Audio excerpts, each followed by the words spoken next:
खरं म्हणजे वेळ बराच झालेला आहे आणि पालकमंत्र्यांची सगळ्या आपण आतुरतेनं वाट बघतोय। अजून 15-20 मिनिटाचा अवधी शिल्लक आहे। पालकमंत्र्याची गाडी वाजते, त्यामुळे मी काय फार बोलणार नाही। ही निवडणूक आहे ती आपल्या सगळ्यांच्या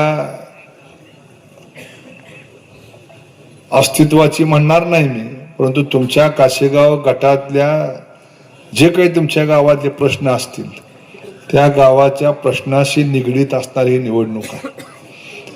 त्यामुळे प्रशांत भैया आणि हरिभाऊ, पलीकडं अंकुश राऊताई, इकडं नंदू वाघमारे, ही सगळे तरुण सहकारी आपण ह्या निवडणुकीमध्ये उभा केलेले आहेत।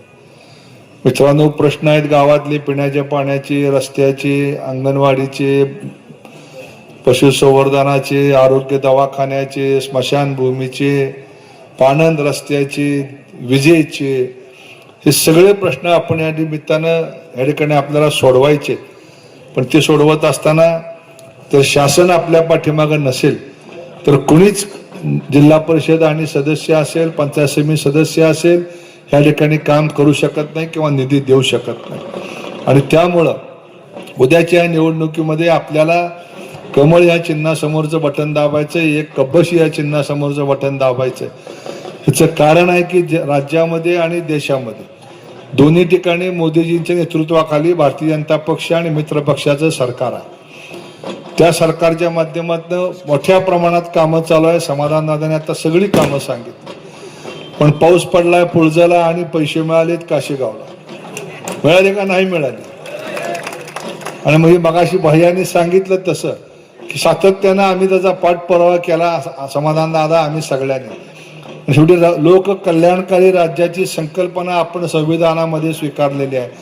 लोकांच्या कल्याणाचं जे असेल ते करण्यासंबंधीची भूमिका राज्य सरकारने घेतली पाहिजे, अशा पद्धतीचं आपलं आग्रहाचं मागणं असतं। दादाने सांगितले की MIDCचा एक मोठा प्रश्न ह्या भागामध्ये आहे। नॅशनल हायवेच्या माध्यमातून या ठिकाणी आपल्याला पुढच्या भागात प्रश्न सोडवायचे, पण दुर्दैवानं आज तुमच्या पुढे उमेदवार आलेले आहेत, त्यांचे पक्ष कुठले आहेत, चिन्ह कुठले आहेत कुणालाच माहित नाही। कालपर्यंत वेगळे होते, आज म्हणले एक झालो।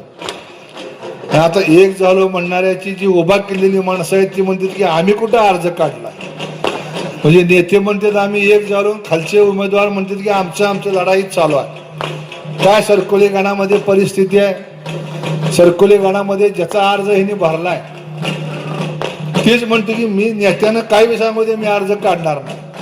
ही अशी सगळी समोरची परिस्थिती आहे। त्यामुळे आपण सगळ्यांना विनंती आहे की पुन्हा मी येणार आहे, तुमच्या प्रत्येक वार्डात सभा घेणारच आहे।